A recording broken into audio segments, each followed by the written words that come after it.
Pues el magistrado tiene una amplia trayectoria en el Poder Judicial Federal, ¿verdad? Hemos tenido la fortuna en este circuito de tenerlo como magistrado. Él ha estado en el segundo tribunal, en el primero, ahora este es el tercero. Y pues siempre nos han interesado sus criterios, su tesis y sinceramente, ¿verdad? Con el respeto que tiene, que se ha ganado por su honorabilidad como magistrado, es que teníamos el interés de invitarlo. Pues sea bienvenido aquí a la barra. Todos estamos felices de que nos acompañe. Muchas gracias. Pues antes que nada es un honor estar frente a abogados tan distinguidos y sobre todo ante un colegio tan destacado como es la Barra Mexicana de Abogados. Yo espero tener la suficiente voz, no sé si normalmente tengo volumen bajo y no sé si sea el micrófono, no sé, pero bueno, espero me escuchen. Agradezco mucho la invitación que me ha hecho Federico Fernández y pues más agradezco su presencia y espero no aburrirlos ni hacerles pasar un rato poco provechoso. Y pues si me permiten,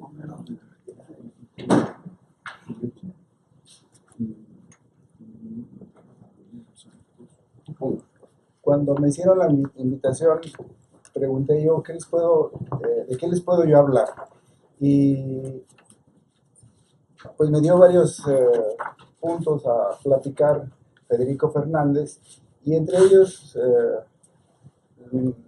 me destacó que si era posible hablar sobre los recientes decretos emitidos por el Ejecutivo Federal, Enrique Peña Nieto, sobre el uso del agua. Y este es un tema realmente que sale del proyecto original de exposición, que se refería a temas relevantes emitidos por el tribunal o los tribunales a los que he estado adscrito. Como ya lo destacó Federico, he estado en los tres tribunales administrativos, el primero, el segundo y el tercero.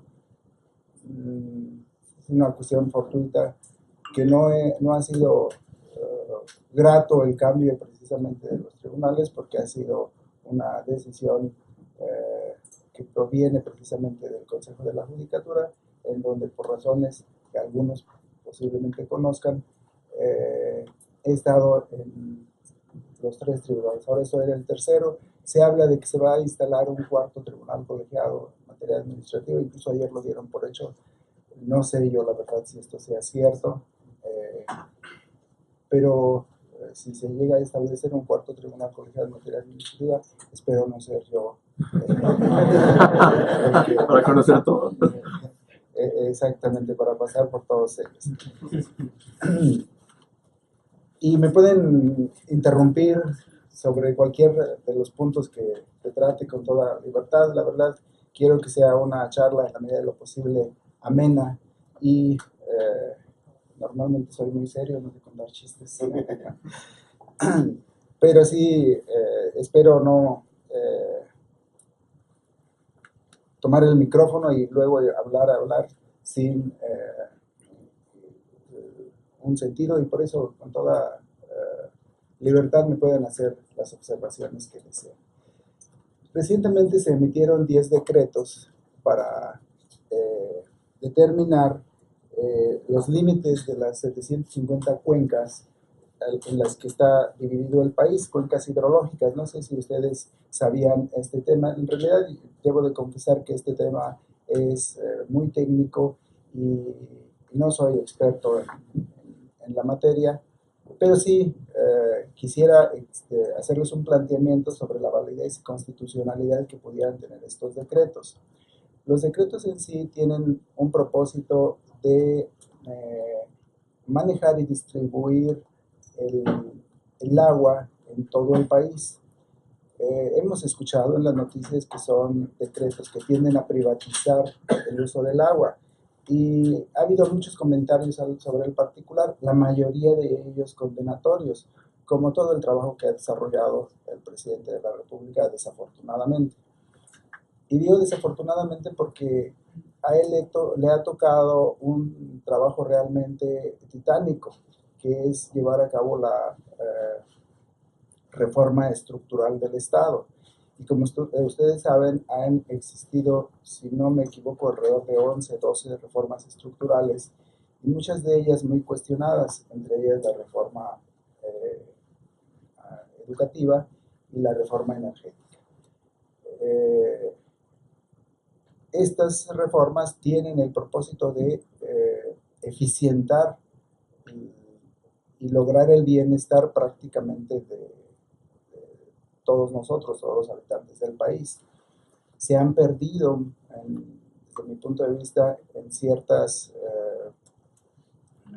acciones los objetivos que persigue la reforma. Estos decretos en realidad no se ubican, al menos en la parte considerativa, en que correspondan a algunos precisamente de los fines que trae esta reforma.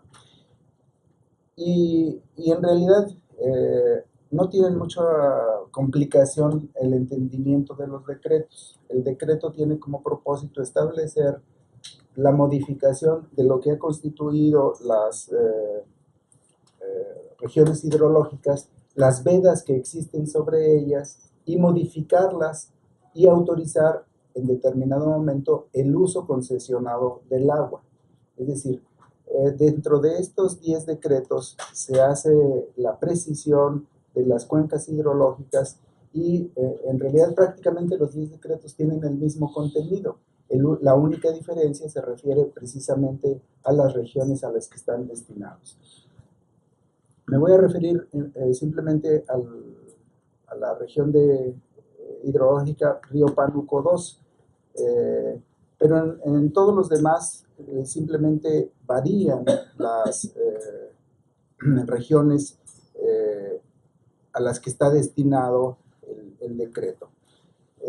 La parte considerativa del decreto se funda en, como les digo, aspectos que no ubican dentro de la reforma estructural estas acciones, y son muy concretas las determinaciones contenidas en el decreto.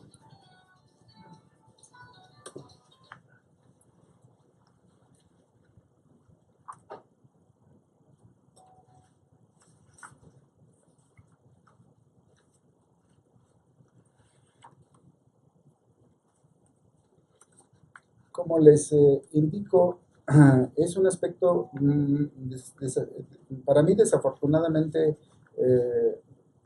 muy técnico, y no tengo una preparación, debo reconocerlo, para identificar los aspectos hidrológicos de carácter técnico para poder determinar en cierto momento la eficacia que pudiera en determinado momento tener el destino del uso del agua.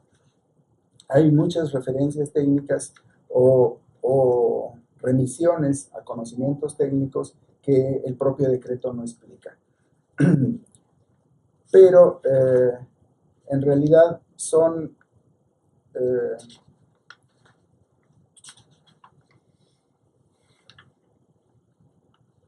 8 artículos que comprende cada decreto, y el punto más específico que a mí me llama la atención y que va a dar lugar a muchas interpretaciones y mucho trabajo para ustedes es precisamente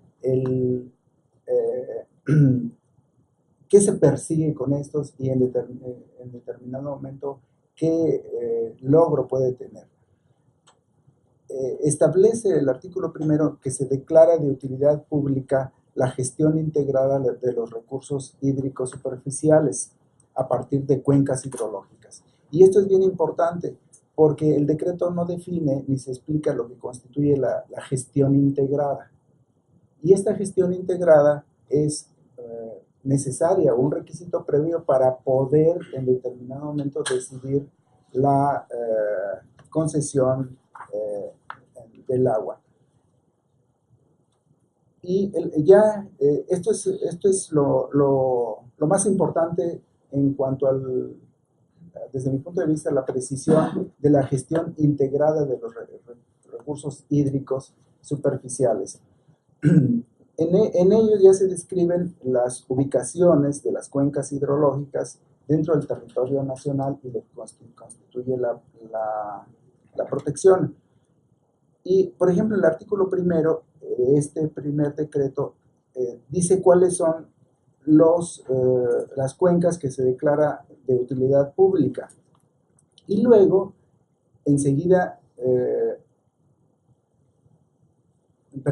en el primer punto, levanta la veda que previamente existía sobre determinadas cuencas y enseguida la vuelve a establecer, pero ya excluyendo ciertas regiones. Es decir, simplemente ratifica la veda que existe sobre una parte de la cuenca y la levanta respecto de otras. Y respecto de los puntos donde se levanta la veda, ustedes entienden, es la prohibición del uso de ciertos lugares para la no explotación precisamente de los recursos, porque constituyen reservas establecidas a favor del Estado y obviamente con el beneficio hacia la población. Después de que se determina cuál es la zona de veda y establece técnicamente cuáles son sus ubicaciones, determina que son 37, el primer decreto, regiones hidrológicas. Y va describiendo cada una de ellas. En el artículo tercero es, desde mi punto de vista, el más importante de todos los decretos, porque aquí expresamente dice que se declara de utilidad pública la gestión integrada de los recursos hídricos superficiales a partir de las cuencas hidrológicas en el territorio nacional. La protección, mejoramiento, conservación y restauración de cuencas hidrológicas, así como el restablecimiento del equilibrio de los ecosistemas vitales vinculados con el agua, por lo que se establece la zona de reserva parcial de aguas nacionales superficiales para destinarse al uso ambiental o para conservación ecológica de la cuenca, y aquí habla ya en específico a la que se refiere el decreto, la cuenca hidrológica Río Pánuco II. Entonces, cuando hace esta declaración pública o declara de utilidad pública la gestión integrada y determina cuál es, en cierta medida ya está estableciendo cuál es, por lo que se refiere al decreto, la parte que queda protegida y el uso. Luego, el artículo quinto establece que los volúmenes disponibles no comprometidos por medio de la reserva parcial que se establecen en el decreto, y dice, se podrán explotar, usar o aprovechar mediante título de concesión o asignación previamente emitido por la autoridad del agua en términos de lo previsto de la Ley de Aguas Nacionales y su reglamento, atendiendo la disponibilidad media anual de las aguas superficiales y conforme al orden de presentación. Es decir, este artículo quinto es el que ya viene propiamente a establecer que la ubicación de las reservas hidráulicas o las cuencas ya establecidas en donde hay reservas de agua pueden ser objeto de concesión. Y tal vez esto es lo que ha llamado la atención en cuanto a que si se va a privatizar o no el uso del agua. Ya si debe o no debe estar privatizado también es una cuestión, si va a quedar o no privatizado es una cuestión pues que queda a la interpretación de cada usuario o de la población en general. Sin duda que la autorización por medio de concesiones es dejar en manos de personas interesadas, obviamente particulares, la explotación de los recursos hidráulicos. Y deja a cargo de la Comisión Nacional del Agua que vigile que se conserven las condiciones de cantidad, calidad y régimen hidrológica requeridas para el cumplimiento de las disposiciones establecidas. Sigue haciendo referencia, perdón. Una pequeña interrupción, Sí. perdón. Creo que cuando se maneja el concepto de privatización, es en un medio que no lo hace de una manera muy imprudente, realmente la reserva de agua se recarga, ¿verdad? Y una explotación moderada no extingue las reservas. O sea, entonces, tampoco usarla yo creo que es pues una falta de oportunidad, de algo que se puede aprovechar de una manera sustentable. Y finalmente, si existen esas reservas en esos lugares, es porque hay cierta abundancia de agua, ¿verdad? Claro, la sobreexplotación sería el problema, no tanto la explotación moderada o medida de esto, ¿verdad? Sí. Bueno, nosotros en Quintana Roo, de Chetumal, hay una empresa que se dedica, aparte de lo que es el Estado, a darle servicio de agua. Ellos cobran carísimo porque dicen que es totalmente potable. Pero aquí el permiso que, o sea, nosotros fuimos a la CNA, ¿por qué les dan el permiso para que nos cobren con IVA? No tienen drenaje y nos están cobrando muchos servicios que realmente le competen al Estado. En lo que es esta empresa que es de un exgobernador que tenemos de Quintana Roo. Hay otra que CNA no tiene ni siquiera los planos o sea, registrados y con permisos.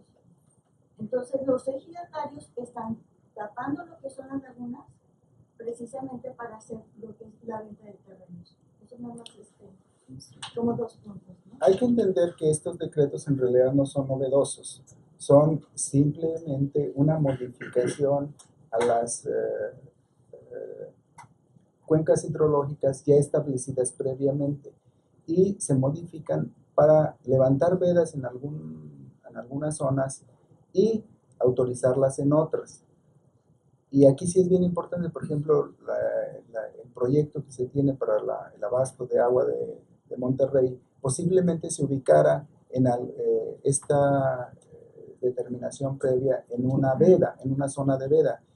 Lo técnico y lo que tendrían precisamente que dar para el análisis e investigación posterior es si con uno de estos decretos se va a levantar esta zona de veda precisamente para permitir el desvío o el uso del agua de ciertas zonas para destinarlas a otras. Esto es lo que podríamos decir queda escondido dentro de los decretos y quedará a cargo de los ejecutores la determinación y factibilidad del decreto o de los decretos. Aquí sí es bien importante lo que explican. Sí hay zonas recargables, pero habla en cierta medida de cuencas. Los decretos se refieren a cuencas y usos superficiales. Entonces, vuelvo a insistir, el aspecto técnico de si se estará refiriendo a mantos acuíferos, a uso de ríos, a uso de lagos, en lo general el decreto no, o los decretos no son lo suficientemente claros para determinar en el léxico común a qué se está refiriendo el Ejecutivo Federal. Ahora, también lo importante y en cuanto a lo que señala usted, la Comisión Nacional del Agua tiene la obligación y el deber de vigilar que se lleven a cabo los usos adecuados del agua y que los concesionarios se sujeten a las reglas establecidas por la Ley Nacional de Agua y a la propia concesión. La realidad es que la Comisión Nacional del Agua no tiene en la realidad la infraestructura y el personal necesario para poder llevar a cabo este tipo de vigilancias y en la realidad existe sobreexplotación o un uso indebido o mayor al permitido. Y cuando interviene la Comisión Nacional del Agua se da cuenta de esto y vienen precisamente las cuestiones de inconformidad, de defensa los concesionarios y la intervención precisamente de abogados y tribunales para determinar si hay o no uso adecuado o no de las cuencas. Pero yo quisiera regresarme a lo más importante. Ustedes deben de, o seguramente han escuchado que en el 2011 las Naciones Unidas determinaron en una resolución, la 64, no recuerdo el otro número, pero es la número 64, en donde se determina que el acceso al agua es un derecho humano. De manera que el acceso al agua y el suministro por parte del Estado para los habitantes es una obligación que debe de considerarse como derecho humano. Muchas gracias. Entonces, no sé si ahora se oye mucho de más.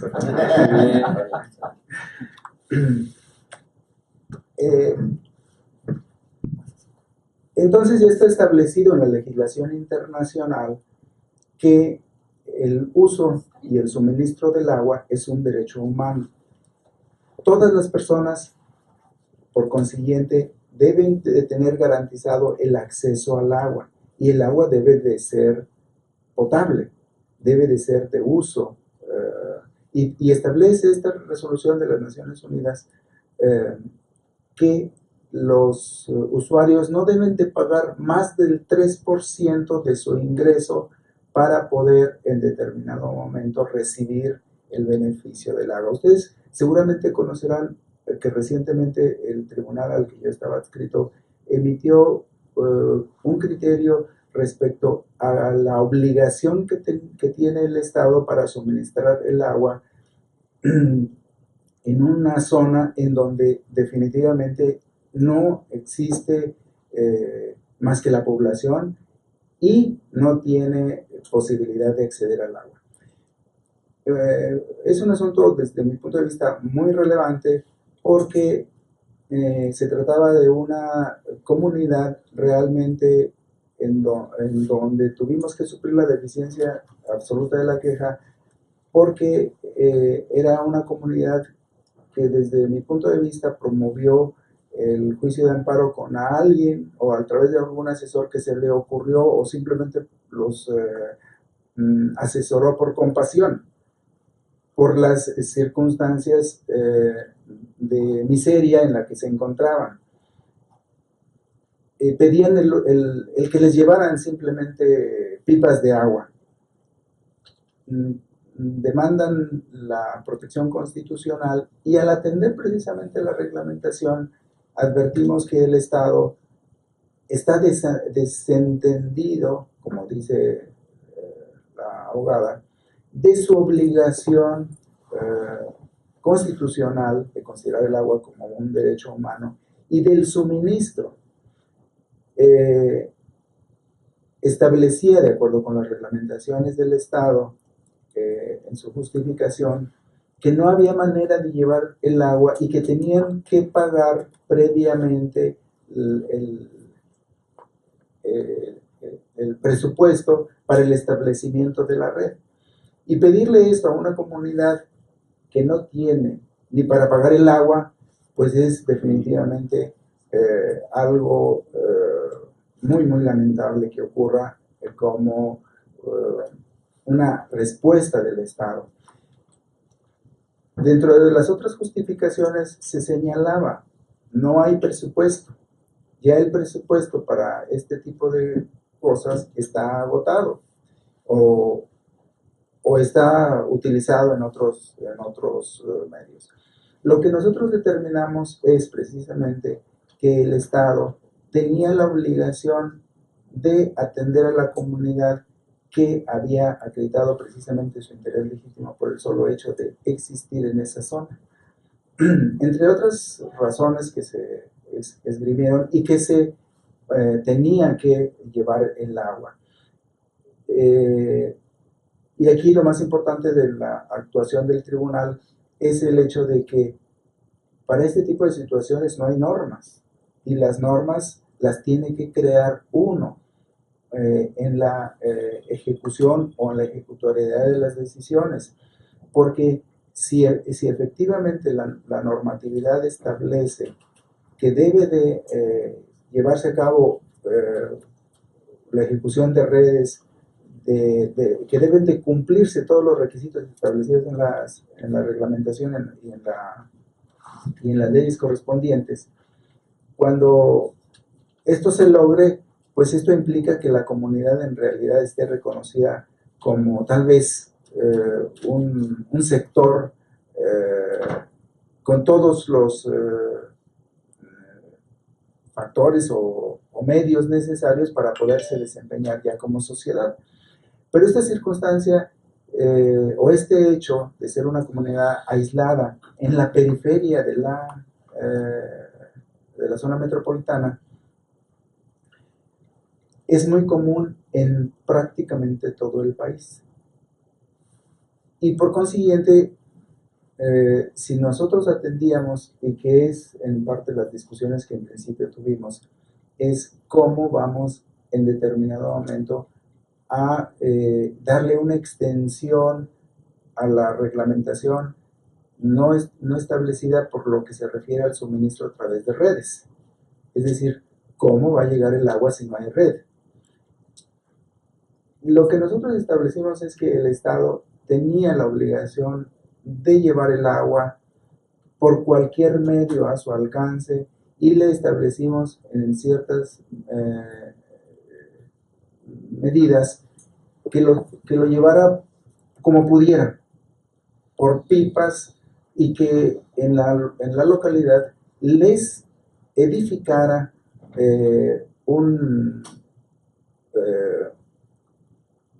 no recuerdo ahorita el término que dimos, pero en realidad que les edificara, para ser más expresivos, un tanque de almacenamiento para que pudieran tener el acceso al agua. ¿Y cuál es o qué razón tuvimos para obligar al Estado a que llevara a cabo esta acción? Debo de decirles que nosotros, igual que el legislador, hace las sentencias con una finalidad de beneficio positiva, pero en la ejecutoriedad o en la ejecución se pierde, y les debo de reconocer que en este momento, al estar yo fuera del tribunal, no sé qué cumplimiento le han dado. Pero lo cierto es que establecimos que debe llevarse el agua y que el Estado no puede desviar los recursos destinados o tiene que acreditar y no desviar los recursos destinados presupuestalmente para este tipo de obligaciones, y si dice o que ya están agotados, en determinado momento tendría que acreditar que efectivamente así fue. Y como no hizo ninguna o no rindió ninguna prueba respecto al uso adecuado de los recursos que previamente habían sido destinados, sí establecimos la obligación de que tenía que establecer una partida especial para este tipo de obligación, porque de otra manera se estaba vulnerando precisamente el derecho de acceder al agua. Esta determinación, como muchas otras, pues ha sido objeto de críticas en cuanto a por qué el tribunal hace este tipo de sentencias si no hay una reglamentación muy concreta y precisa en la que deba de fallarse. Pero aquí sí quiero tomar la oportunidad para destacarles que con motivo de la reforma del 2010 a la Constitución Federal, se establece en el artículo primero un cambio trascendental, en donde yo sí quisiera exhortarlos a que lo llevaran en la práctica en la mayor medida posible, porque los principios bajo los cuales se desenvuelven los derechos humanos está el de universalidad y el de progresividad. Y normalmente el principio de progresividad no es atendido en la actuación de los tribunales ni de los legisladores. Y de ahí que muchas de las lagunas o las omisiones en la ley le corresponda a los legisladores llenar estas lagunas y a los tribunales en determinado momento establecer los medios para hacer efectivos los derechos humanos. Todas las autoridades estamos obligados a cumplir y hacer cumplir los derechos humanos, y entre ellos tenemos que atender precisamente los principios de progresividad. El principio de progresividad implica necesariamente lograr elevar el nivel de vida de todos los ciudadanos. ¿Y cómo vamos a elevar este nivel de vida? Obviamente haciendo una actuación integral de todos los derechos. Un derecho humano no puede ir de la mano, no puede ir solo, tiene que ir de la mano de los demás. Por eso siempre yo les destaco que los derechos humanos, otro de los principios es precisamente la indivisibilidad y la interdependencia, efectivamente. No puede haber el goce del derecho humano al agua si no se tiene un lugar donde disfrutarla o donde tener el disfrute de este derecho humano. Y normalmente es la vivienda. Entonces, el derecho humano al agua va de la mano del derecho a la vivienda o de medios en donde se permita llevar a la práctica el disfrute de todo este derecho para que sea logrado en su plenitud. Esto hablando del agua, pero hay otros muchos derechos en donde pues necesariamente tiene que haber esta interdependencia. Quisiera regresar a lo que constituyen los decretos de Enrique Peña Nieto sobre su validez. Se ha incluso anunciado si tenemos el cambio de Ejecutivo Federal entre los propósitos, que uno de ellos dice que estos decretos van a modificarse. Es decir, si el candidato de Morena, López Obrador, llega a ser presidente, dice que estos decretos los van a modificar. Y para eso, lo primero que se pregunta es, ¿qué facultad tiene el Ejecutivo para derogar este tipo de decretos? Pero antes de eso yo me preguntaría, ¿qué facultad tiene el Ejecutivo para emitir este tipo de decretos? Y desde mi punto de vista, sí creo que hay una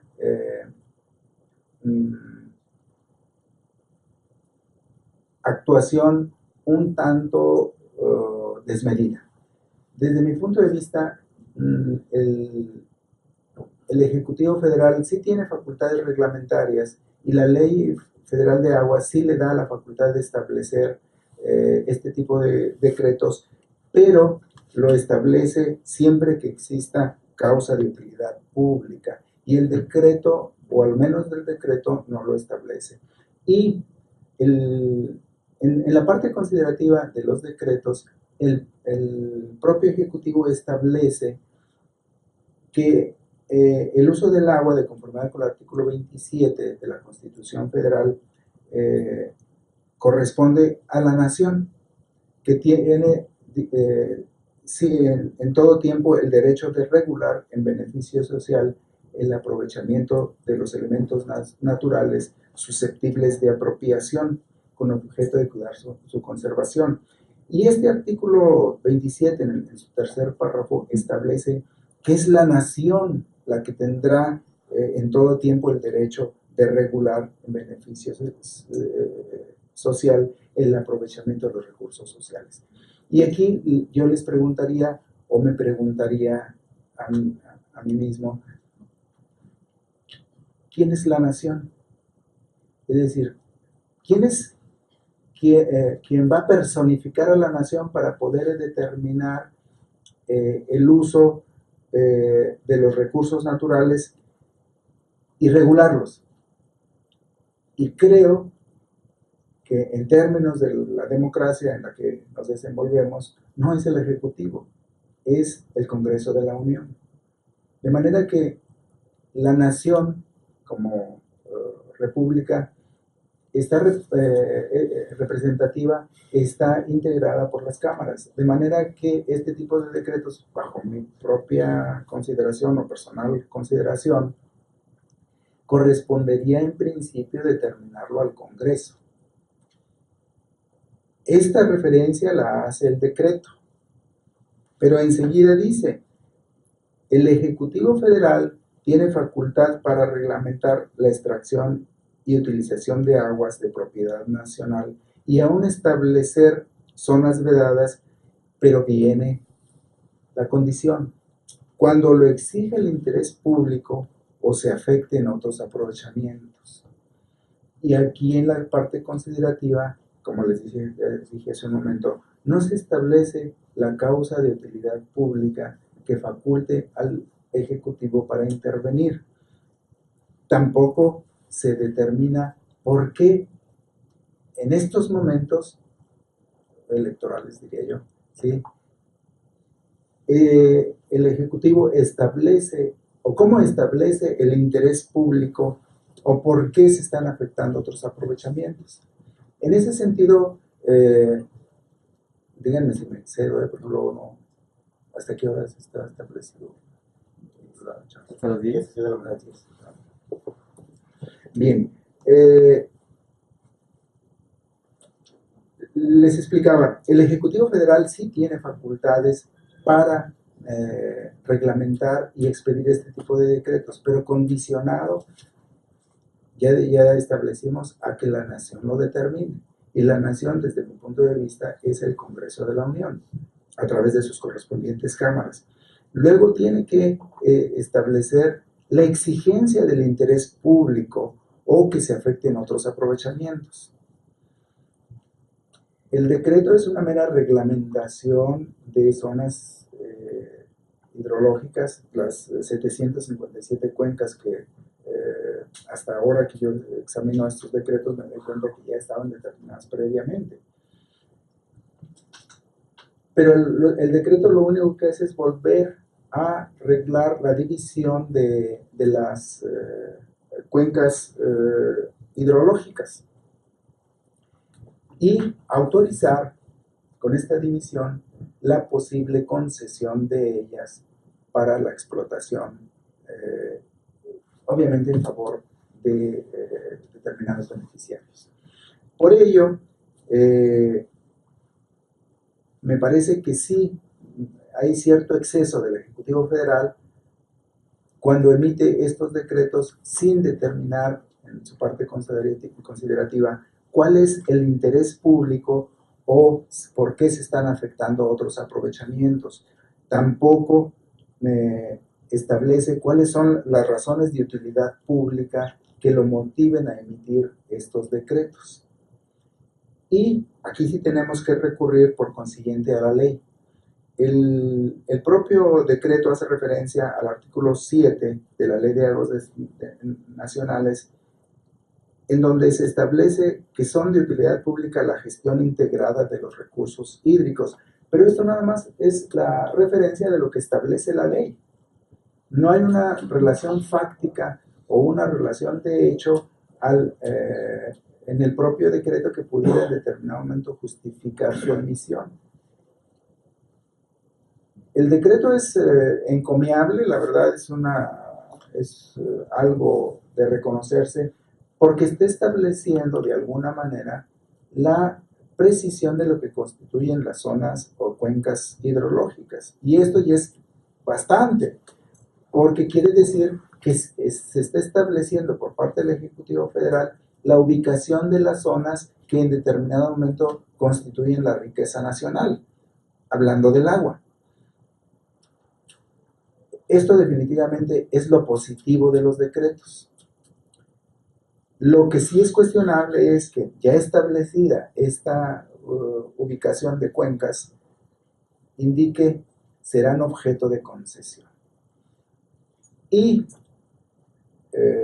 no es tan fácil tampoco obtener la concesión, y tampoco el decreto lo dice, porque establece que para ello habrá una gestión integrada.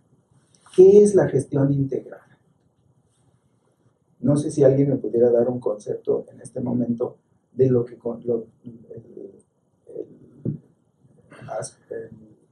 la referencia, perdón, el uso del término de gestión integrada. En términos semánticos o en términos gramaticales podemos entenderla que la concesión requiere necesariamente de esta condición, de que haya una gestión integrada y que en esta gestión integrada habrán de intervenir muchos o varios protagonistas. Hace referencia a las autoridades del agua, que es la Comisión Nacional del Agua. Pero ahí se quedará esa gestión integrada. Sí. Lo que yo entiendo es que se refiere a la obtención de líquido, distribución en su caso, la aplicación y luego el tratamiento del agua, ¿verdad? Porque el agua seguramente se aplica en un producto y el remanente tiene que tratarse para regresarse a las cuencas. A lo mejor es referirse a que no se va a poder establecer lineamientos, políticas, la administración, el manejo en sí mismo con respecto a una cuenca individual, sino que hay que pensar en toda una generalidad. Entonces, esa gestión, llamémosle administración, manejo, como sea, integrada, no nomás no es decir que como en esta cuenca hay mucha agua, no, hay que visualizar el espectro conjunto y hay que manejarlo de manera integral. Si ustedes se dan cuenta, estas dos participaciones implican la referencia a los recursos materiales. Pero yo quisiera en determinado momento preguntarles quiénes como personas habrán de realizar estos estudios de destino y quiénes en determinado momento van a vigilar esto. Es decir, se requiere de la participación integral de ciertas personas o instituciones.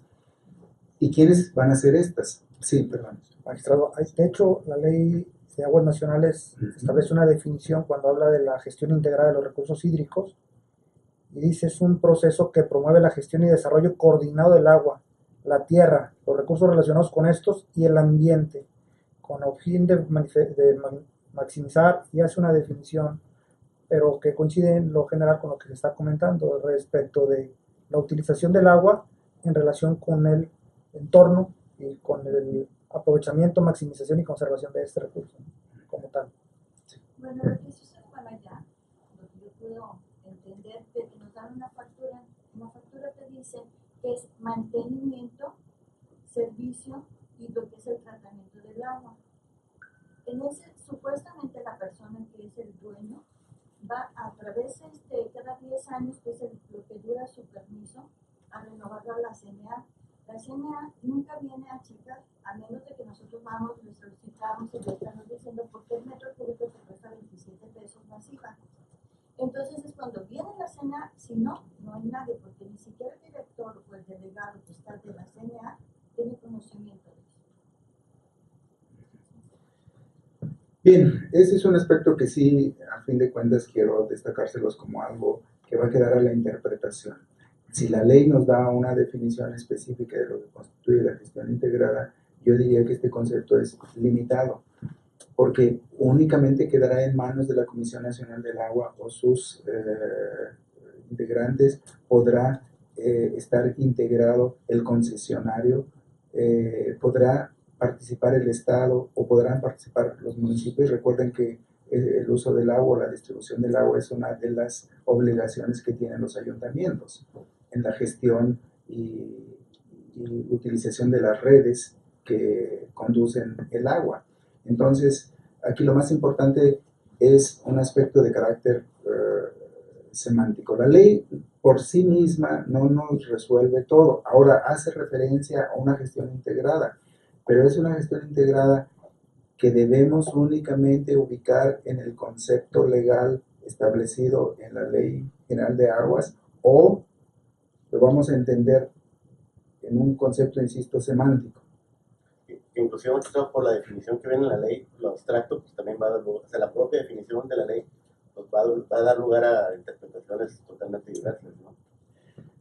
En fin, yo creo que debemos de tomar lo positivo de estos decretos en cuanto a que sí hay preocupación para identificar cuántos recursos naturales tiene el Estado y en su caso determinar adecuadamente su aprovechamiento. Sin duda que lo que habría que vigilar es que en las concesiones no haya una actuación desviada o una autorización de concesiones de carácter ventajoso o monopólico para ciertas instituciones que están dedicadas precisamente al uso y manejo del agua. Esto es tal vez lo que quedará precisamente para la aplicación. Yo lo que sí advierto es que el Ejecutivo Federal, como siempre, hace uso de las facultades que le establece la propia Carta Fundamental, pero siempre lo hace en la medida en que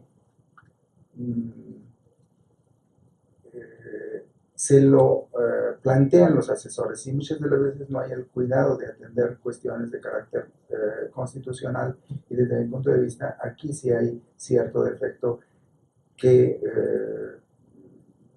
preliminarmente yo diría, tendría que haber una mayor regulación y sobre todo la precisión de estos aspectos que son bien importantes. La exigencia del interés público, cómo lo determinó el Ejecutivo, cómo se están afectando estos aprovechamientos o cómo se van a afectar otros aprovechamientos y las causas de utilidad pública. Por lo que se refiere a la distribución y ubicación de las cuencas hidrológicas, esto es ideal, pero el decreto tampoco es explícito para que nosotros podamos determinar dónde queda la cuenca. Simplemente es una referencia de nombres, ¿sí? Simplemente el primer decreto hace la referencia que la delimitación geográfica de las cuencas hidrológicas, arroyo Zarco, río Ñado, río Galindo, río San Juan, río Tecoazuala, etcétera, etcétera, etcétera, integran la subregión hidrológica río Pánuco. Esto es extremadamente incomprensible. El río Tempual, para mí, no sé cuál sea, el río Choy, no sé cuál sea, y para la mayoría de la gente, sí, salvo los habitantes de las zonas saben cuál es ese río, pero ¿dónde termina ese río y empieza a tener otra denominación? Entonces, estos son los aspectos que sí van a quedar mucho a la confusión y que desde mi punto de vista, si hay un trabajo técnico detrás de ellos, no está reflejado en los decretos. En fin, yo se los dejo como una cuestión de reflexión. Los abogados dedicados a esto sin duda van a tener mucho trabajo, pero más trabajo van a tener los representantes de los concesionarios de agua, porque sin duda que pues, este decreto está destinado a ellos. Por otro lado, y para no aburrirlos demasiado, la invitación que me hicieron en principio se refería a hablar sobre aspectos de trabajo en el tribunal que estoy adscrito o del cuarto circuito. No sé si alguien quisiera tocar algún punto en especial de las decisiones que han tenido los tribunales en el cuarto circuito en materia administrativa que quisieran comentarla, o si hay tiempo, simplemente hacerles una referencia a las que yo considero que sí han tenido, desde mi punto de vista, una repercusión en la localidad y que han trascendido en algunos casos hacia pues toda la República. Por eso preguntaría, sí. Adelante, magistrado. Dígame. La clausura definitiva, que generó mucha discusión, controversia en su momento, y que al parecer sí iba a aclarar el alcance de esa resolución que él adoptó como criterio en el circuito. ¿En qué quedó, magistrado? Pero dígame. Cuando hay violaciones sí. Supuestas o reales, llega la autoridad municipal, clausura. Y creo que había ahí prevista una clausura definitiva, que era irrevocable. Se refiere a, a que no procede la suspensión cuando Aunque se decreta una clausura definitiva. Y a veces el municipio le dice definitiva. creo que se iba a aclarar el alcance de esa resolución que había adoptado el circuito, hasta donde recuerdo. No sé si ocurrió o no ocurrió. Hasta este momento yo no tengo noticia de que se haya modificado el criterio. Sí. El criterio sigue vigente. Gracias. Sí, era aclarar que la clausura definitiva en relación a que no procede la suspensión, ese criterio, ¿verdad? Que ha permanecido vigente. Como una cuestión de fondo, ¿verdad? De que no. Si no mal recuerdo, yo tengo un voto particular en ese punto cuando integraba el tribunal y antes de que se confrontara con el criterio de los otros tribunales. Porque aquí sí es bien importante reconocer y impulsar la actuación de los jueces federales. En materia de suspensión ha habido muchos vaivenes. Recientemente se estableció que el tribunal administrativo, los tribunales administrativos, cuando decretan una suspensión, esta suspensión escapa al análisis del Tribunal Federal. Es decir, no puede ser objeto de análisis en la suspensión, en el amparo, la suspensión decretada en el Tribunal Administrativo. Y desde mi punto de vista este es el reconocimiento más que el reconocimiento, más bien es un rechazo a las facultades que tienen los jueces federales. Porque precisamente el juicio de amparo está establecido para limitar los excesos de las autoridades y cómo en determinado momento examinar la validez de una suspensión decretada por un tribunal administrativo en suspensión. Y cuando el propio tribunal reconoce que esto no debe ser objeto de análisis, me parece que está en realidad desentendiendo su obligación constitucional de examinar la validez de todos los actos. Pero este es desde mi punto de vista, un criterio no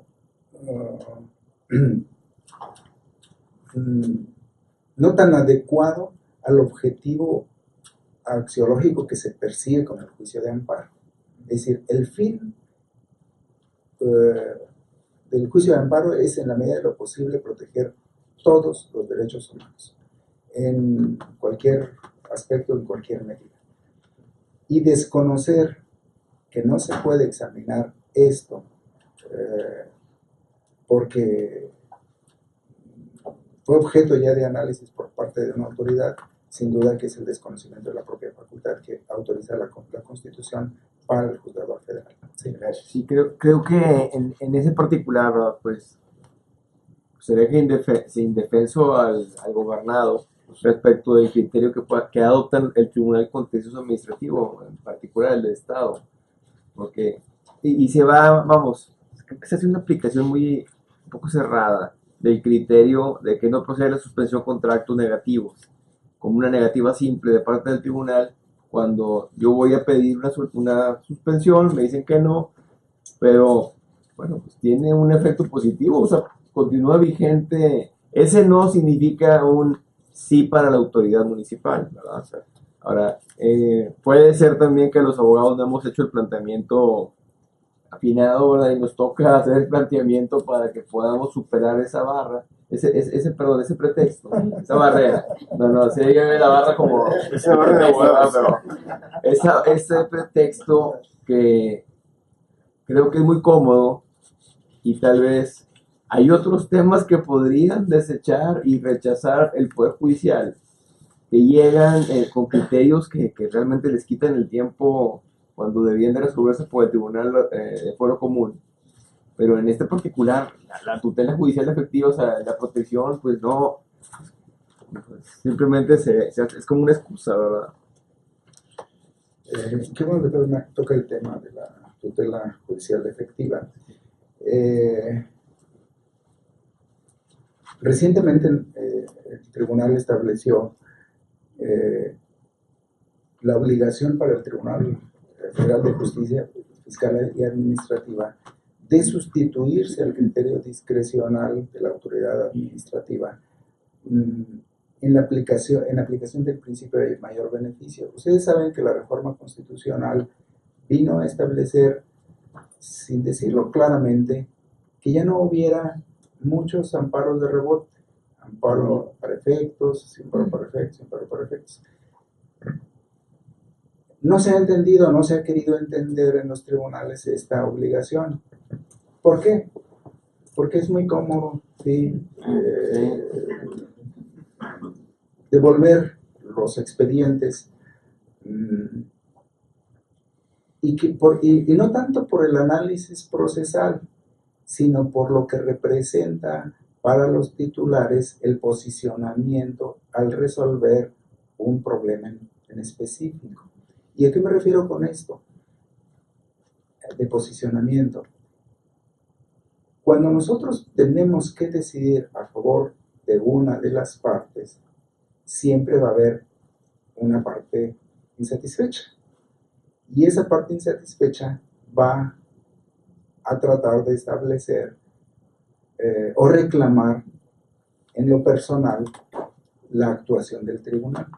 Yo simplemente les digo, dentro de mis decisiones que he emitido o hemos emitido en conjunto, ¿sí? No sé, ya ni cuenta llevo de las quejas sobre precisamente la actuación que tenemos, ¿sí? Afortunadamente, en esto el Consejo de la Judicatura ha sido un respaldo para defender este tipo de actuaciones. Pero muchos de los juzgadores se cuidan de tener un buen rating, ¿sí? Es decir, una buena posición de no cuestionamiento en la localidad, en el consejo y frente a todos aquellos que los evalúan. ¿Y cuál es? Por eso insisto, el posicionamiento. Cuando un juez, un magistrado o cualquier juzgador emite una resolución de fondo, casi siempre genera el agravio a la persona que no obtiene lo que busca. Y esto afecta el rating, le digo yo. Y viene el reproche, viene el reclamo. Muchos de los juzgadores no quieren ver afectado esto. Y se da la actuación de, digo yo, salomónica. Y la actuación salomónica implica, devuelvan lo que resuelva el tribunal. Y los asuntos, pues ustedes saben, llevan años, ¿sí? Y en este aspecto creo que todo el sistema judicial resulta en un alto nivel reprobatorio, porque no tenemos una justicia pronta, ¿sí? Tampoco tenemos una justicia que no tenga obstáculos. Los mismos obstáculos se van generando en el trámite de los distintos procedimientos. Bien, pues este criterio viene a establecer que el Tribunal Federal de Justicia Administrativa tiene facultad para sustituirse al criterio discrecional de la autoridad administrativa que resulte competente en aplicación del principio de mayor beneficio que rige el dictado de las sentencias. Y esto porque la propia Ley Federal de Procedimiento Contencioso Administrativo estableció en la exposición de motivos que la reforma al artículo 51, y con el propósito de evitar mayores dilaciones en los juicios que se tramitan precisamente ante el tribunal, y para evitar la reiteración del acto impugnado, la autoridad tiene que intervenir para decidir este tipo de decisiones. A veces no es posible. ¿Por qué? Porque sí requiere la autoridad tener los elementos de prueba. Pero cuando por alguna circunstancia ya los tiene, ya tiene ya necesariamente que sustituirse a la autoridad administrativa y hacer la evaluación que le corresponde a ella para determinar si tiene o no tiene derecho el actor. Y eso se refiere normalmente a los reclamos por contribuciones o de los contribuyentes. Muchas de las veces se pide la devolución o se pide el reconocimiento de un beneficio. La autoridad administrativa, el SAT, literalmente no responde o responde inadecuadamente, y el Tribunal Federal de Justicia Administrativa, cuando tiene los elementos, por alguna circunstancia trata de devolver o declarar, al declarar que no está en posibilidad, le devuelve el problema a la autoridad administrativa. Y normalmente ustedes saben que el tribunal o los tribunales administrativos, pues en promedio se tardan creo que un año para resolver, si no es que más.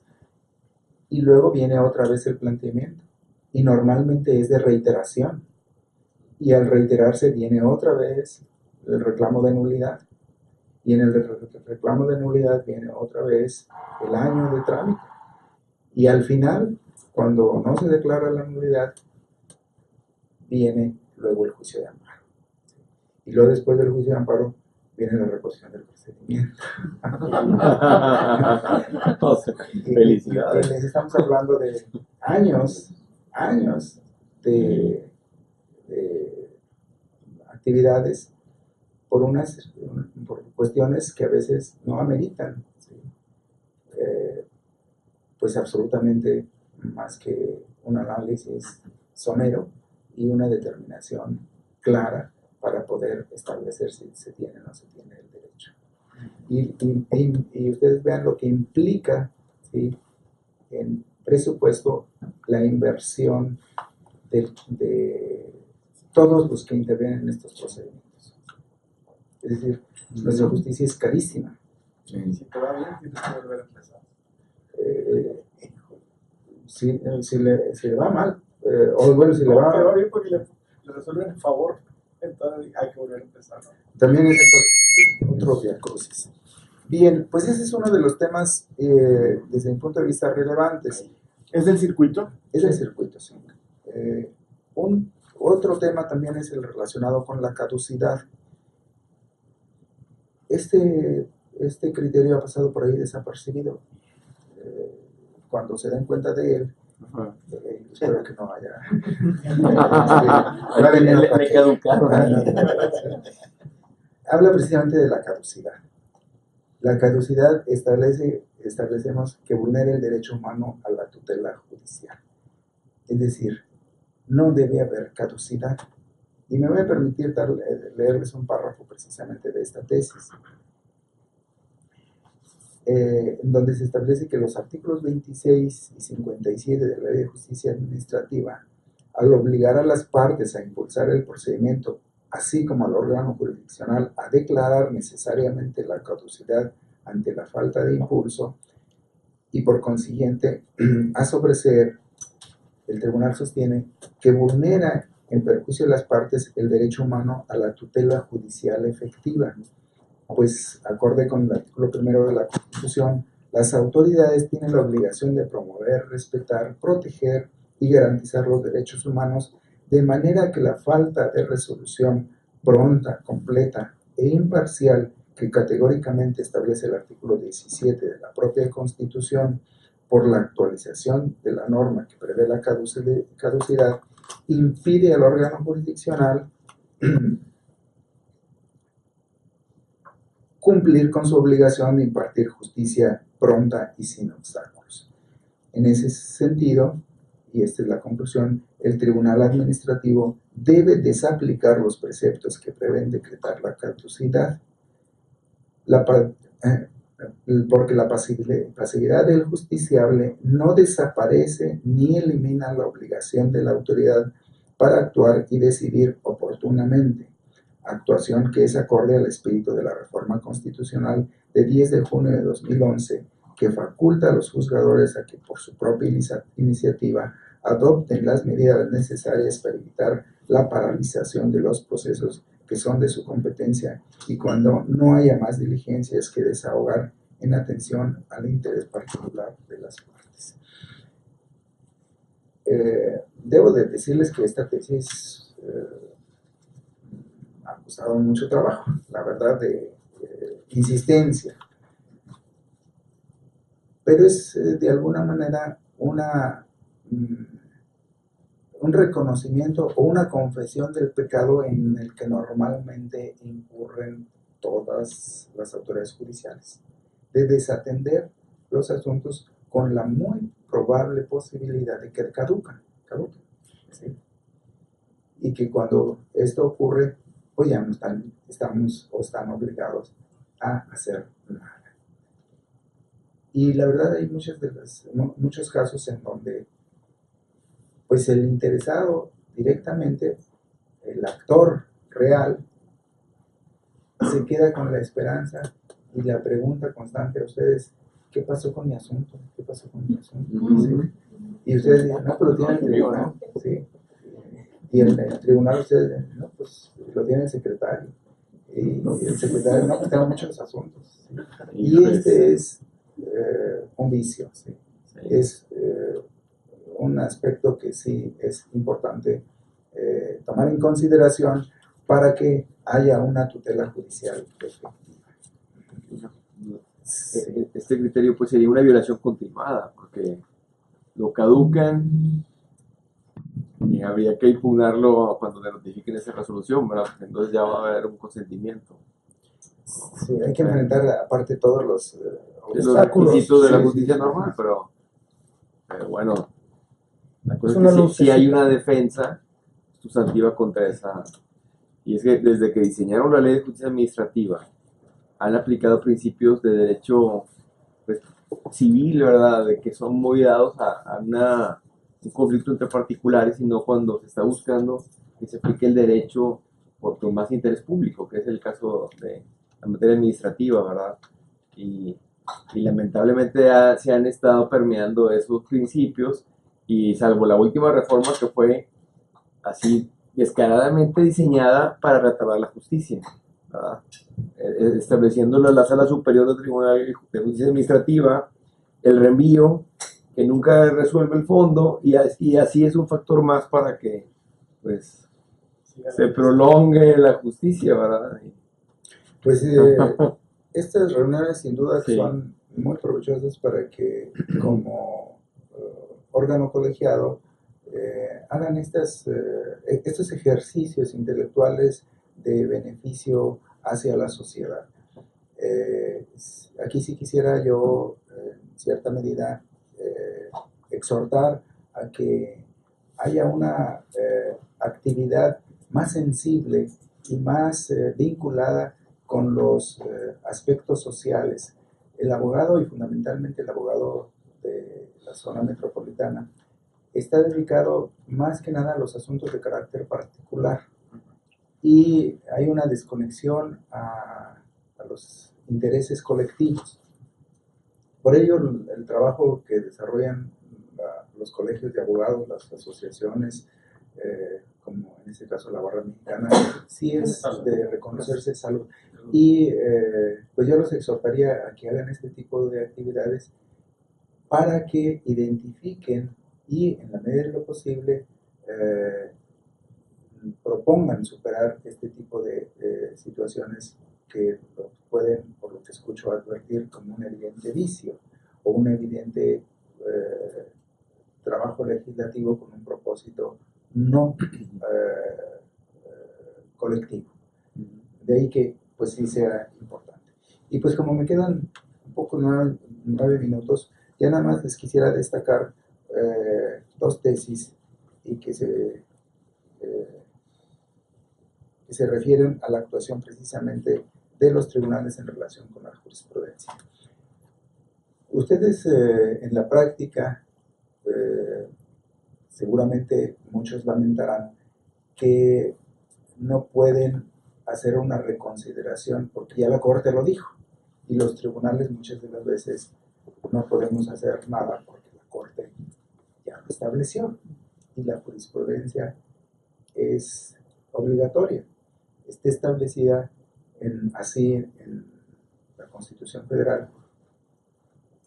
Y esto originalmente no era así, pero las reformas constitucionales, con un también propósito de control, hicieron que el precepto se modificara para que la jurisprudencia que estableciera la Suprema Corte constituyera una obligación para todos los tribunales de la República. Es decir, de esta manera se estableció con la reforma constitucional el control jurisdiccional de los propios jueces. Y digo, esto no era así, pero ¿por qué ocurrió? Porque la Corte, cuando ha tenido esbozos de independencia, cuando ha tenido una actuación realmente relevante y de contrapeso a los poderes públicos, viene precisamente el reproche de los propios poderes. Y no hablemos solamente de la Corte. Cuando un juez por ahí olvidado establece un criterio que pugna contra lo que se establece en beneficio o que se considera como beneficio para los poderes públicos, pues no es bien visto. Es como, les digo yo, el párroco rebelde. El párroco rebelde que empieza a hacer una interpretación de la doctrina que no cuadra con lo que establece el Colegio de Cardenales o el obispo, pues lo que normalmente ocurre es que pues, no lo despiden, no lo cambian o lo elevan a la categoría de obispo. ¿Por qué? Porque pues ya no tiene esa posibilidad de actuación directa con los feligreses. Y en el caso de la jurisprudencia, cuando se modifica el precepto constitucional, es con un propósito, desde mi punto de vista, de control generalizado para todos los jueces. ¿Por qué? Porque el poder público, en este caso el Ejecutivo, no tiene la posibilidad de litigar en toda la República, con todos los jueces. Y es más fácil litigar con la Suprema Corte. Cuando la Suprema Corte la convence y ésta emite un criterio, ese se convierte en obligatorio para todo el país. De facto. Jurídicamente, ¿no? Sin ser jurisprudencia. No, estoy hablando de jurisprudencia. Ok. Bueno, es que muchas veces sacan criterios que... No, bueno, estoy hablando de constituido el criterio jurisprudencial. Pero no era así antes, magistrado. No, Yo me acuerdo de hace muchos años, se obligaba a todos los tribunales. Miren, Tengo la impresión. desde la ley que creó Mariano Otero, sí se estableció un control exclusivamente para los jueces. Pero la jurisprudencia las causas de responsabilidad estaban establecidas exclusivamente dentro de la ley de amparo para los jueces. ¿Sí? A lo que quiero llegar es que la jurisprudencia sí es un medio de seguridad jurídica. Necesariamente tiene que haber unidad de criterio para poder en determinado momento resolver los casos con la racionalidad suficiente que normalmente se establece en la jurisprudencia. Pero lo que nosotros establecemos en este criterio, y antes de pasar a esto, es que la jurisprudencia en su aplicación no debe generar un problema de política judicial. ¿Y qué significa esto? La política judicial está conceptualizada como el conjunto de estrategias para lograr una eficiente administración de justicia. En ese sentido, la aplicación de la jurisprudencia debe de atender de manera que no puede utilizarse para generar aquí lo establecemos así, un rezago injustificado en la impartición de justicia, porque se faltaría ese objetivo de eficiencia. y hacemos un análisis respecto de una jurisprudencia. Aunque en la jurisprudencia 151 del 2013 se estableció que la mención expresa del nombre de los servidores públicos que intervienen en actuaciones judiciales constituye un requisito para su validez, los tribunales están impedidos para aplicar indiscriminadamente el criterio, en primer lugar porque la jurisprudencia constituye el criterio unánime de 5 ejecutorias aplicables solo a casos análogos. En segundo, porque declarar inválidas todas las actuaciones, lejos de beneficiar a las partes, podría perjudicarlas por el retraso injustificado en la resolución de la controversia. Así, la aplicación de una jurisprudencia debe servir como instrumento de seguridad jurídica que permita la resolución eficaz del problema análogo. En esos términos, el Poder Judicial de la Federación debe atender que su principal función es la impartición de una justicia pronta y expedita, por lo que aplicar una jurisprudencia sin observar el efecto negativo que dicha aplicación tendría en el rezago de la labor judicial es una clara contravención a nuestro nuevo marco constitucional, pues este pugna por brindar el mayor beneficio y protección de la persona a través de un real y efectivo derecho de acceso a una justicia pronta, completa e imparcial. Bien, esto se refiere a que se estaban, con motivo de una omisión, dejando sin o devolviendo los asuntos por la aplicación de una jurisprudencia y servían simplemente para liberarse de la obligación que tenemos de fallar. Pero lo que yo quiero destacarles es que la jurisprudencia, y esto es lo que desde mi punto de vista se ha perdido en la jurisprudencia, es que la jurisprudencia resuelve un caso específico y se ha convertido en su aplicación generalizada para casos análogos o equivalentes. Y aquí ya hay una disfunción del efecto de la jurisprudencia, porque si se aplica por analogía o por equivalencia, en realidad se está dejando de resolver el problema en particular que se plantea y que podría dar lugar tal vez a la modificación de la jurisprudencia o tal vez al establecimiento de un criterio distinto en relación con el caso concreto. Pero la realidad es que en la actualidad la jurisprudencia, y con el temor generalizado de que si se desaplica una jurisprudencia se incurre en responsabilidad, siempre se trata de encajonar el problema a una jurisprudencia, aplique o no.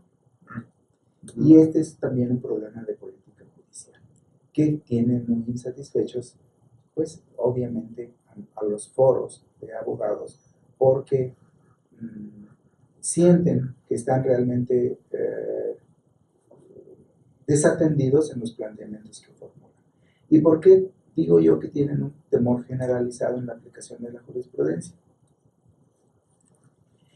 Esto ocurre principalmente por lo que ocurrió que aquí doctor, Abogado, nada más. César Meras conoce muy bien. El tribunal en el que yo me desempeñaba estableció un criterio con base en la reforma constitucional que sirvió en términos específicos de amedrentamiento en la interpretación que se hizo de él o en la desaplicación que se hizo de este criterio a todos los juzgadores. Nosotros establecimos, al examinar en esos años complicados que vivieron en la localidad los habitantes de Monterrey hace 5 o 6 años, cuando la violencia estaba desbordada y que el ejército prácticamente tomó el control de las policías y a todos los consideró como participantes, a todos los agentes de policía los consideró como participantes probables de delincuencia organizada. Esto generó el reclamo de muchos agentes de policía honorables con esa actuación. Muchos desistieron y no hicieron mayor reclamo. Cuando nosotros examinamos este problema y aplicamos la jurisprudencia de la Corte en cuanto a que no es posible restituir al policía en el cargo en el que se desempeñaba, porque efectivamente consideramos que es como lo consideró la jurisprudencia, un cargo de seguridad y que incluso puede ser de seguridad nacional, es decir, no se le puede obligar a la institución a que tenga un miembro que puede generar una situación delicada de mayor inseguridad. En ese sentido se establece el respeto a la jurisprudencia. Pero ¿qué pasaba en relación con sus prestaciones cuando se le detiene y se le excluye? Nosotros establecemos que para el pago de su indemnización deben desaplicarse las reglas que en la interpretación del artículo 123, apartado B, en fracción 13 de la Constitución Federal, estableció la Suprema Corte de Justicia de la Nación. La Corte, en una jurisprudencia anterior a la reforma, había establecido pues, literalmente que no tenían por qué ser restablecidos y que prácticamente no tenían derecho a sus indemnizaciones. Y efectivamente el apartado B no establece lo que el apartado A. Y esto nosotros lo consideramos realmente como una suma injusticia para los agentes de policía, porque prácticamente después, y estoy hablando de los policías honestos, después de brindar su trabajo y muchas de las veces poner su vida en defensa de la sociedad, el Estado les paga de esta manera, es decir, excluyéndolos sin derecho a nada. Entonces nosotros establecemos que debe desaplicarse esta jurisprudencia. Lo hacemos en relación con un agente del Ministerio Público. El agente del Ministerio Público dice, no, pues ya me dieron eso, se va en revisión a la Corte y pidiendo precisamente que se le restituya en su cargo, porque él se considera precisamente que cumple con todo el perfil. Cuando la Corte recibe este asunto, aplica su jurisprudencia, pero además, digo yo, nos manda al caldazo, porque nos consigna al Consejo de la Judicatura Federal por notoria ineptitud. En tanto que dice la segunda sala, fue mayoría de votos, la jurisprudencia es obligatoria. No puede un tribunal desaplicarla. Y así, afortunadamente, el Consejo de la Judicatura, a través de su presidente, no le da cauce a esta determinación de la segunda sala. Y después de prácticamente tener pues, las maletas listas para dejar el tribunal, recibimos el respiro y el apoyo del propio Consejo de la Judicatura Federal. Pero esto, a nivel nacional, sirvió de un amedrentamiento enorme. La mayoría de los jueces toman este asunto de referencia para cuidarse muy bien en no incurrir en una falta a la jurisprudencia. Y como les dije en un principio, la jurisprudencia no puede generar problemas de política judicial y además debe aplicarse a casos concretos o casos específicos. Y aquí es necesario, desde mi punto de vista, que sí se haga hacia el futuro una posible reforma. En primer lugar, yo no creo que jueces o magistrados deban estar sujetos necesariamente a seguir a pie juntillas la jurisprudencia. Debe de haber cierta discrecionalidad en el análisis, siguiendo obviamente el criterio de unidad y de jerarquía, porque no se puede cuestionar al superior, eso lo reconozco. Además, el Poder Judicial es exactamente igual que la Iglesia cristiana, ¿sí? Es jerárquica completamente, ¿sí? Aquel que se sale del carril tiene necesariamente que ser vuelto a él. Bueno, lo que quiero ya con esto concluir es que La jurisprudencia tiene, en principio, que ser obligatoria no exclusivamente para los juzgadores, sino que tiene que ser obligatoria fundamentalmente para las autoridades administrativas o para las autoridades en general, porque con ello se reduciría enormemente la carga litigiosa de asuntos en todos los tribunales. Y aquí les pongo de ejemplo el problema de los matrimonios igualitarios. La Corte estableció la inconstitucionalidad de los preceptos que impiden precisamente el matrimonio de dos personas del mismo género. Para que una persona o otras personas quieran realizar esta actividad, tienen necesariamente que promover ante la autoridad judicial para que se les aplique la jurisprudencia y lograr precisamente la obligación por medio de una determinación o una sentencia judicial que puedan ser reconocidos como matrimonio. Si la jurisprudencia tuviera la obligatoriedad, la autoridad administrativa tendría la obligación de inmediato de desatender la norma que establece que el matrimonio es de hombre y mujer. Pero no es así. Y eso los pongo como ejemplo, porque hay muchos ejemplos en donde si se atendiera la jurisprudencia, las autoridades administrativas, fundamentalmente las dedicadas a la recaudación de impuestos, no tendrían que litigar tanto. ¿Sí? Ese sería uno de los primeros aspectos que sí es importante modificar.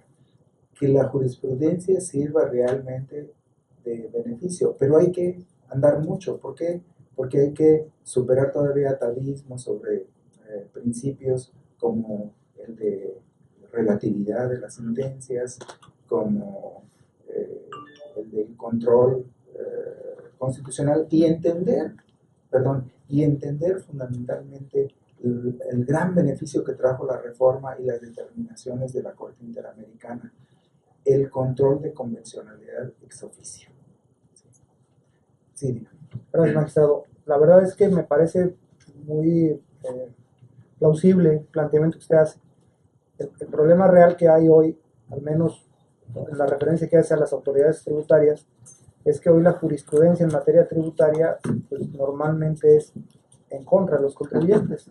Sí, la verdad es que ha cambiado ya de forma radical la visión de la Corte, con criterios pues, muy desafortunados, en donde más allá del planteamiento jurídico o de atención de los derechos subjetivos de los quejosos, atiende a una cuestión un poco nebulosa del interés social o del planteamiento de la política pública y de la necesidad de la recaudación, y en una visión pues,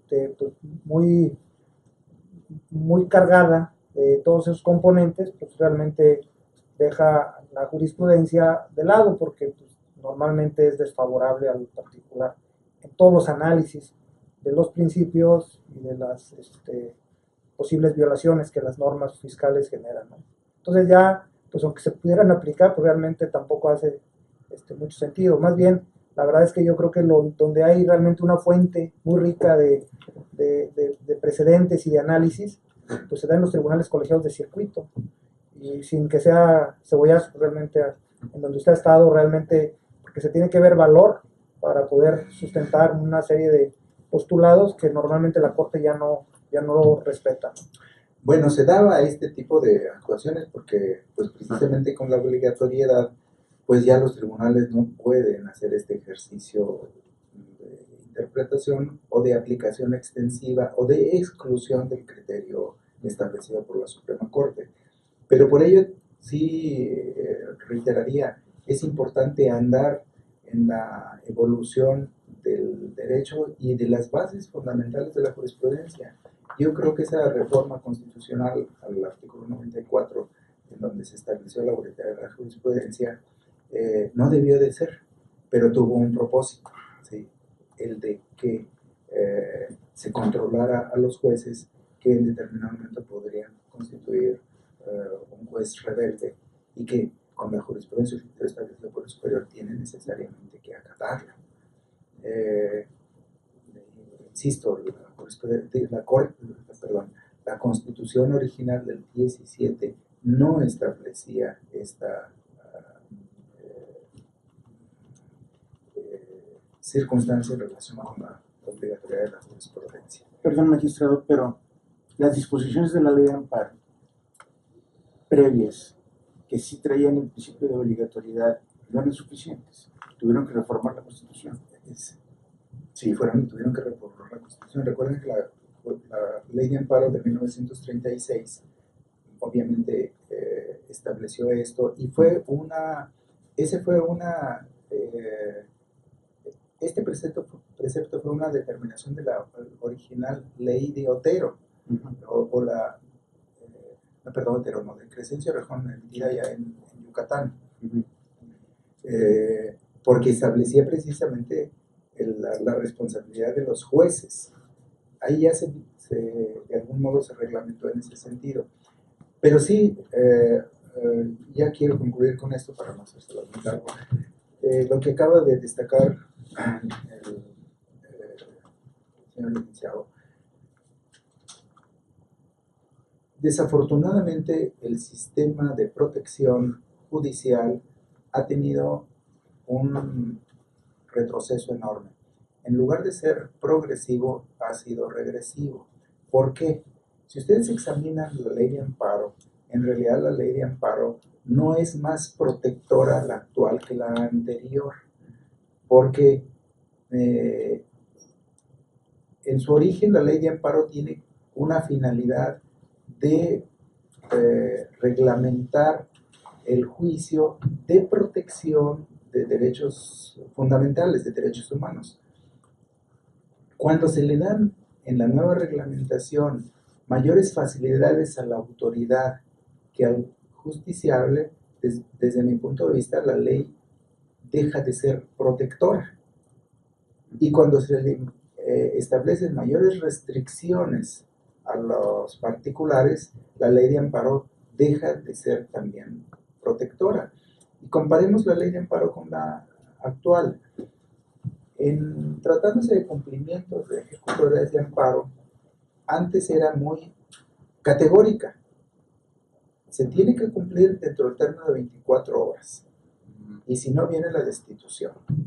Ahora se dan oportunidad de requerimiento de 3 días, multa, y se da la pauta a la sustitución.